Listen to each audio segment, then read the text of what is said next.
Hey folks, it's Preston Taylor here, and I'm bringing you another round of tracking tips and tricks for all you tracking enthusiasts out there. If you don't know this gentleman here, I've got Phil Johnston with me. He is a professional tracker. He holds a track and sign specialist certificate and a trailing level 4 certificate. He is really good following and finding mountain lions, and he's also a biologist and a really good musician. And what I'd like to talk about today with you, Phil, is how to see the trail ahead of you when you're following animal trails. And what we're talking about here is starting on fresh tracks and following them until you catch up to the animal. And for me, what I notice in the woods when I'm on a fresh track is I really notice the color difference in the trail. Whether that's the hooves that are digging deep into the soil or a turned over plant leaf, that color really stands out to me and is what I pick up on easiest. But I know that that's a challenge for you because you're colorblind. Yeah. And so how does that play into your ability to see the trail? Yeah, so it's definitely different. And I notice there's sometimes when we've been on elk trails together and you're seeing it way far ahead and you're like, you see that red color of the clay or whatever? And I just can't see it. So I have to look for the shape of the tracks or impressions on the vegetation or actual broken sticks, or things like that. So instead of, I can see a shade, if there's a much lighter shade or something, or if there's like a pathfinder, where it's got a totally white leaf bottom, that'll stand out to me. Or like trailing or blackcap raspberry, totally white leaf bottom, that stands out. But like the more subtle differences in the color of like clay, or some leaves that are just slightly lighter green on the bottom side when they're Like a turned fern. over, or fern, yeah, doesn't stand out nearly as much. So when you say shape, you're actually looking for the shape of the impression of the footprint in the ground? I'm looking for that, or the fact that the ferns, instead of there being a different color in the ferns, that they're all just like this. A little, if they're naturally resting like this, there's kind of a path through them that's, So you can actually, so you know what the baseline of what the vegetation should look like, right. and the change in the orientation of the leaves Mm-hmm. is what you have to look for. Yeah. And definitely the hugest part, and something that took me a long time to figure out, was just to be confident looking ahead and just thinking about the easiest route. Obviously 9 times out of 10 the animal went the easiest route, and so that really helps, because if you have no idea where it went and it could have gone anywhere, and you're looking for one fern that's a little out of place. Yeah, yeah, But and that's true for me too. yeah. Certainly everything can look like a track with all the squirrel diggings, Mm-hmm. but when you look for it on the route, and trailing really essentially, like, to me, is a game of connect the dots. Mm-hmm. And so when I'm moving on a trail and I look ahead in the forest and I see fresh sign, which to me usually is fresh color, I'm walking up to that, and with my eyes I can glance down and confirm that it's the animal I'm following, and then I shift back up to the distance, right? And so it just becomes this game of connect the dots. And so you can't really look for that perfect track. Mm-hmm. You're looking for that fresh disturbance, Mm-hmm. which is why it's a lot easier to follow fresh trails than old trails. Absolutely. But it seems like it's easier for me to see color than for you to see those subtle changes in the vegetation. It definitely is. No, I know that is from having been out with you, and other trailers who aren't colorblind. Mm-hmm. You guys are keying in on, just so many times you've been like, you see that over there? And I'm like, no.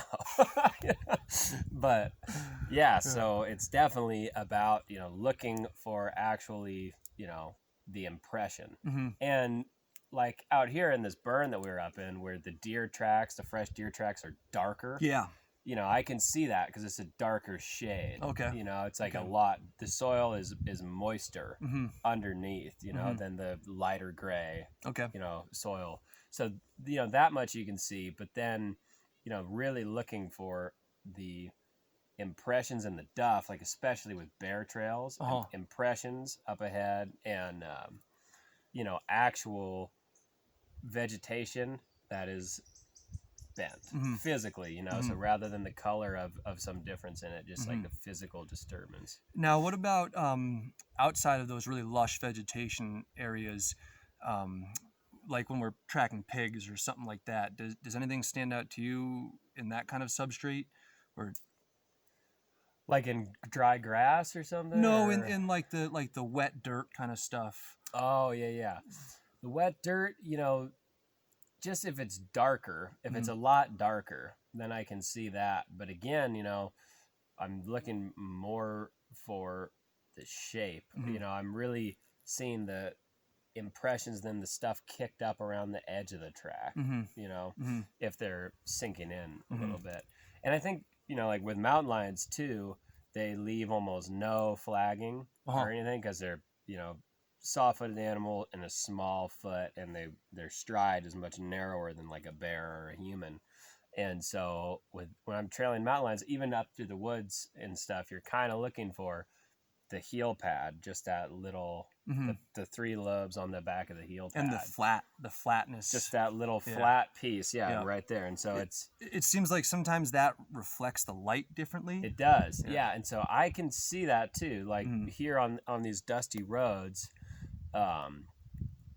I guess the way that I think about it is like the random dust particles are kind of sitting in a jumbled fashion, and the light hits it and is kind of like diffuse in there because it's hitting every little different dust particle at a different angle and kind of, whatever, reflects in a certain way.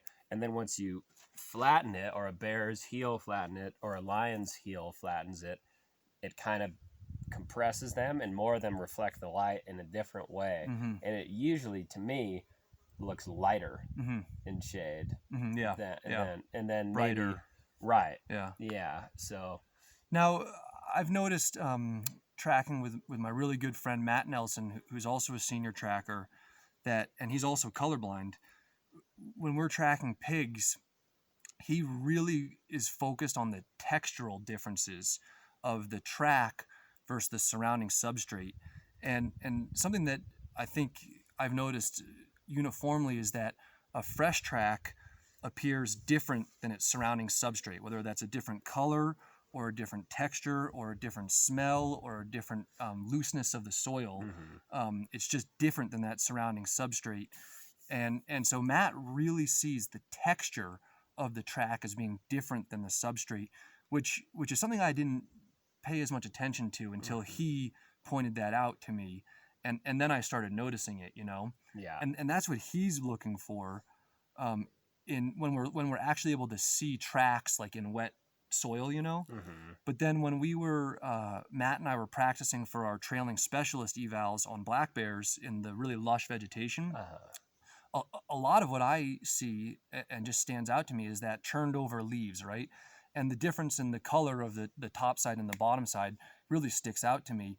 But Matt can't see that as well. So when we were practicing, we would actually stop on the trail, and I would say, okay, Matt, I can see, 30 or 40 yards of this trail. And he would stand there and look at it, and he would describe what he can see. And he's like you're saying, he would actually see the shape change in the leaf, right. Being bent over or moved, which just seems phenomenally more challenging than what I have to do. It's like, it just seems so much more difficult. Another thing that we worked on was the inner bark feeding that bears do. And when it's fresh on the conifers, it's white. That wood and that inner bark is white. And when I'm looking through a forest that's predominantly brown and green, that white feeding sign stands out like a signpost, And so Matt and I would be practicing, and I'd say, okay, Matt, I can see 3 trees up ahead that this bear was feeding on, and he would look for them, and I think that he was seeing the difference in the texture from the bare wood versus the bark, right. Which again just seems so difficult. Yeah. I mean, I think you can see the color, on something like that, even if you're colorblind, because it just depends, like if it's a light dug fir and then it's, stripped off, it may not be that big of a difference. If it's a young dug fir and it's got light, smooth bark or something, but for me, the smoothness kind of reflects the light differently. Oh, yeah. Also, Okay. so it can be a little bit more obvious like that. But yeah, I mean, I think one of the major things, especially for red-green colorblind people, which is like the most common one, is you can't see green that well. Mhm. So all green is kind of just green. You know, everybody's like, that slightly darker green plant. You know, Yeah. like all plants are green. you Yeah. know? That's why you walk by that ripe thimbleberry today, huh? That I ate. Yeah. Well, and red doesn't stand out at all. Yeah. So yeah. But no, so like if there's like a bear, this is something I know that I always miss is like if a bear moved through an area and it kind of just brushed a elderberry or something and the leaves are just kind of askew, like you'll see that the underside of it is a different color. And to me, it's just some more green stuff. Yeah. Yeah. Yeah, that's tough. So we really, and again, I'm looking, I suspect the bear went that way. And I'll be like, are any of those leaves upside down? Wow. You know, and I look at the leaf, oh, okay, that leaf is upside down. Wow. Like, you know, go check it out. Yeah, that's tough. So Yeah. I'm sure it makes it a little slower at sometimes, but again, you know, it's like you see it up ahead, and you're gonna walk on that trail and probably take a close look, but yeah, this is not an older trail or a different bear or something. It's the same one. It doesn't seem to me like it slows you down, and it's not that we're trying to move fast on the trail. What we're going for is a steady pace, because it's that steady momentum that will catch you up to the animal. Yeah. We're not trying to go fast, you know, as far as speed wise. And I don't think that you're slowed down in that sense, you know, from what I've noticed, which is cool because you found a different way to look at the woods and look at the trail than I do, you know, but it works for you, you know, which is really neat. Yeah. No, it's super interesting. I've noticed, you know, my whole life, my brother's colorblind too. And so we've always, you know, noticed like camouflage doesn't work as well on us. Aren't deer colorblind too? I They're not buying that fancy camo. Yeah. You know, but like I think, you know, snakes, we'd always spot snakes that are all camouflage. We'd spot those cool. before other people or whatever. Cool. Yeah. Cool. And I think my grandpa was in the military in like the Korean War, and he was the one that they would have spot all the tanks. He like faked his way because you're not supposed to be colorblind, but he would spot all the tanks because he could see them because he would see the shape of the tank underneath the camo netting or whatever they had on. Wow. So, That's cool.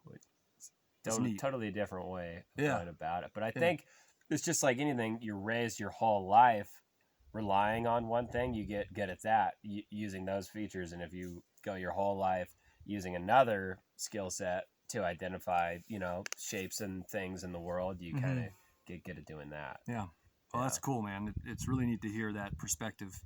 And I hope that, you know, this helps other folks out there that are colorblind, and even, you know, those of you that aren't. It certainly has improved my tracking skills, because I pay attention to these things now that you and Matt do. And I hope that helps. Yeah, absolutely. There's all sorts of ways to look for, you know, tracks and sign in the woods when you're trailing. It's just good to pay attention to every single thing, and everybody's going to notice different stuff. So you can learn something from everybody. Yeah, cool. Thanks, man. Thank you.